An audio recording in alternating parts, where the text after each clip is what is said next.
شروع اللہ کا نام لے کر جو بڑا مہربان نہایت رحم والا ہے۔ الف لام را، یہ اللہ کی کتاب اور قرآن روشن کی آیتیں ہیں۔ کسی وقت کافر لوگ آرزو کریں گے کہ اے کاش وہ مسلمان ہوتے۔ اے نبی، ان کو ان کے حال پر رہنے دو کہ کھا پی لیں اور فائدے اٹھا لیں، اور لمبی لمبی آرزویں ان کو دنیا میں مشغول کیے رکھیں۔ آخر کار ان کو اس کا انجام معلوم ہو جائے گا۔ اور ہم نے کوئی بستی ہلاک نہیں کی مگر اس کا وقت مقرر لکھا ہوا تھا۔ کوئی امت اپنی مدت مقررہ سے نہ آگے نکل سکتی ہے اور نہ پیچھے رہ سکتی ہے۔ اور کفار کہتے ہیں کہ اے شخص جس پر نصیحت کی کتاب نازل ہوئی ہے، تو دیوانہ ہے۔ اگر تو سچا ہے تو ہمارے پاس فرشتوں کو کیوں نہیں لے آتا؟ کہہ دو ہم فرشتوں کو نازل نہیں کیا کرتے مگر حق کے ساتھ، اور اس وقت ان کو مہلت نہیں ملے گی۔ بے شک یہ کتاب نصیحت ہم ہی نے اتاری ہے، اور یقیناً ہم اس کے نگہبان ہیں۔ اور ہم نے تم سے پہلے کے مختلف گروہوں میں بھی پیغمبر بھیجے تھے، اور ان کے پاس کوئی پیغمبر نہیں آتا تھا مگر وہ اس کے ساتھ ہنسی کرتے تھے۔ اسی طرح ہم اس گستاخی کو گناہگاروں کے دلوں میں ڈالے رکھتے ہیں سو وہ اس پر ایمان نہیں لاتے۔ اور پہلے لوگوں کی روش بھی یہی رہی ہے۔ اور اگر ہم آسمان کا کوئی دروازہ ان پر کھول دیں اور وہ اس میں چڑھنے بھی لگیں تو بھی وہ یہی کہیں کہ ہماری آنکھیں باندھ دی گئی ہیں، بلکہ ہم پر جادو کر دیا گیا ہے۔ اور ہم نے آسمان میں برج بنائے ہیں اور دیکھنے والوں کے لیے اس کو سجا دیا ہے، اور ہر شیطان مردود سے اسے محفوظ کر دیا ہے۔ ہاں، اگر کوئی چوری سے سننا چاہے تو ایک روشن انگارہ اس کے پیچھے لپکتا ہے، اور زمین کو ہم نے پھیلایا اور اس میں پہاڑ بنا کر رکھ دیے، اور اس میں ہر ایک چیز اندازے سے اگائی۔ اور ہم نے تمہارے لیے اور ان لوگوں کے لیے جن کو تم روزی نہیں دیتے اس میں معاش کے سامان پیدا کیے، اور ہمارے ہاں ہر چیز کے خزانے ہیں، اور ہم اس کو بمقدار مناسب اتارتے رہتے ہیں۔ اور ہم ہوائیں چلاتے ہیں جو پانی سے بھری ہوئی ہوتی ہیں، سو ہم آسمان سے مے برساتے ہیں، پھر ہم تم کو اس کا پانی پلاتے ہیں، اور تم تو اس کا خزانہ نہیں رکھتے۔ اور یقیناً ہم ہی حیات بخشتے اور ہم ہی موت دیتے ہیں، اور ہم ہی سب کے وارث ہوں گے۔ اور جو لوگ تم میں پہلے گزر چکے ہیں ہم کو معلوم ہے، اور جو پیچھے آنے والے ہیں وہ بھی ہم کو معلوم ہے۔ اور تمہارا پروردگار قیامت کے دن ان سب کو جمع کرے گا، وہ بڑا دانا ہے، خبردار ہے۔ اور ہم نے انسان کو کھنکھناتے سڑے ہوئے گارے سے پیدا کیا ہے، اور جنوں کو اس سے بھی پہلے بے دھوئیں کی آگ سے پیدا کیا تھا۔ اور وہ وقت قابل ذکر ہے جب تمہارے پروردگار نے فرشتوں سے فرمایا تھا کہ میں کھنکھناتے سڑے ہوئے گارے سے بشر بنانے والا ہوں، بس جب میں اس کو درست کر لوں اور اس میں اپنی طرف سے روح پھونک دوں تو اس کے آگے سجدے میں گر پڑنا۔ چنانچہ فرشتے تو سب کے سب سجدے میں گر پڑے مگر شیطان کہ اس نے سجدہ کرنے والوں کے ساتھ ہونے سے انکار کیا۔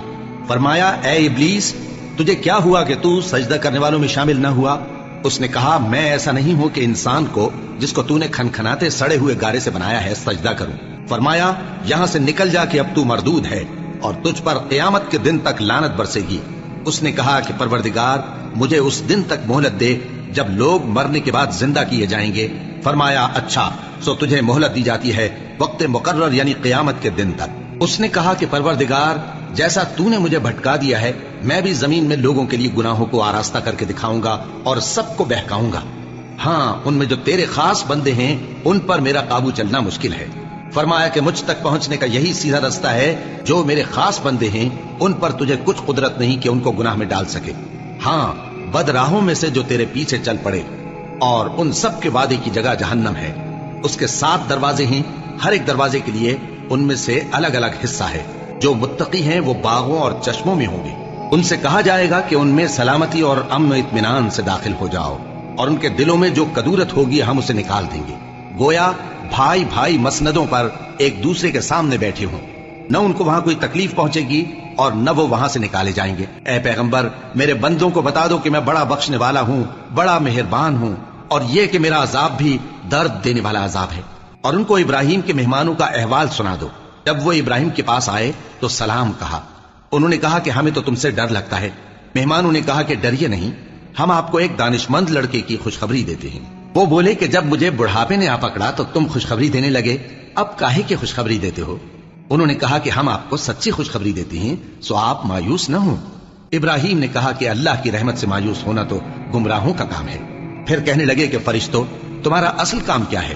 انہوں نے کہا کہ ہم ایک گناہگار قوم کی طرف بھیجے گئے ہیں کہ اس کو عذاب کریں، مگر لوط کے گھر والے کہ ان سب کو ہم بچا لیں گے، البتہ ان کی بیوی کہ اس کے لیے ہم نے ٹھہرا دیا ہے کہ وہ پیچھے رہ جائے گی۔ پھر جب فرشتے لوط کے گھر آئے تو انہوں نے کہا کہ تم تو ناآشنا سے لوگ ہو۔ وہ بولے کہ نہیں، بلکہ ہم آپ کے پاس وہ چیز لے کر آئے ہیں جس میں لوگ شک کرتے تھے، اور ہم آپ کے پاس یقینی بات لے کر آئے ہیں اور ہم سچ کہتے ہیں۔ تو آپ کچھ رات رہے سے اپنے گھر والوں کو لے نکلیں اور خود ان کے پیچھے چلیں، اور آپ میں سے کوئی شخص پیچھے مڑ کر نہ دیکھے، اور جہاں آپ کو حکم ہو وہاں چلے جائیے۔ اور ہم نے لوط کی طرف وہی بھیجی کہ ان لوگوں کی جڑ صبح ہوتے ہوتے کاٹ دی جائے گی۔ اور اہل شہر لوط کے پاس خوش خوش دوڑے آئے۔ لوط نے کہا کہ یہ میرے مہمان ہیں، کہیں ان کے بارے میں مجھے رسوا نہ کرنا، اور اللہ سے ڈرو اور میری بے آبروئی نہ کرو۔ وہ بولے، کیا ہم نے تم کو سارے جہان کی حمایت و طرفداری سے منع نہیں کیا؟ انہوں نے کہا کہ اگر تمہیں کرنا ہی ہے تو یہ میری قوم کی لڑکیاں ہیں، ان سے شادی کر لو۔ اے نبی، تمہاری جان کی قسم وہ اپنی مستی میں مدہوش ہو رہے تھے، سو ان کو سورج نکلتے نکلتے چنگھاڑ نے آ پکڑا، اور ہم نے ان بستیوں کو الٹ کر نیچے اوپر کر دیا اور ان پر کھنگر کی پتھریاں برسائیں۔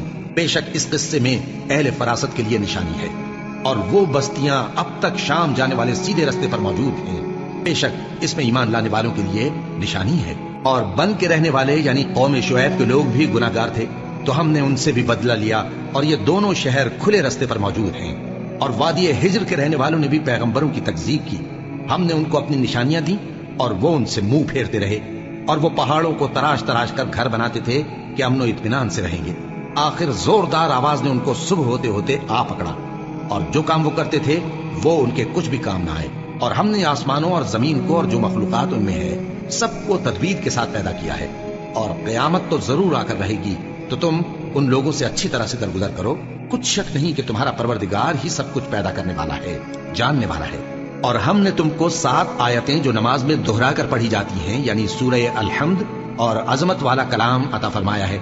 ہم نے کفار کی کئی جماعتوں کو جن کو فوائد دنیاوی سے نوازا ہے، تم ان کی طرف رغبت سے آنکھ اٹھا کر نہ دیکھنا، اور نہ ان کے حال پر رنج و غم کرنا، اور مومنوں کے ساتھ تواضع سے پیش آنا، اور کہہ دو کہ میں تو اعلانیہ ڈر سنانے والا ہوں، اور ہم ان کفار پر اسی طرح عذاب نازل کریں گے جس طرح ان لوگوں پر نازل کیا جنہوں نے تقسیم کر دیا، یعنی قرآن کو کچھ ماننے اور کچھ نہ ماننے سے ٹکڑے ٹکڑے کر ڈالا۔ سو تمہارے پروردگار کی قسم ہم ان سے ضرور پرسش کریں گے ان کاموں کی جو وہ کرتے رہے۔ بس جو حکم تم کو اللہ کی طرف سے ملا ہے وہ لوگوں کو بے دھڑک سنا دو، اور مشرکوں کا ذرا خیال نہ کرو۔ ہم تمہیں ان لوگوں کے شر سے بچانے کے لیے کافی ہیں جو تم سے ہنسی کرتے ہیں، جو اللہ کے ساتھ کوئی اور معبود قرار دیتے ہیں، سو ان قریب ان کو ان باتوں کا انجام معلوم ہو جائے گا۔ اور ہم جانتے ہیں کہ ان کی باتوں سے تمہارا دل تنگ ہوتا ہے، تو تم اپنے پروردگار کی تسبیح کہتے اور اس کی خوبیاں بیان کرتے رہو، اور سجدہ کرنے والوں میں سے ہو جاؤ، اور اپنے پروردگار کی عبادت کیے جاؤ یہاں تک کہ تمہاری موت کا وقت آ جائے۔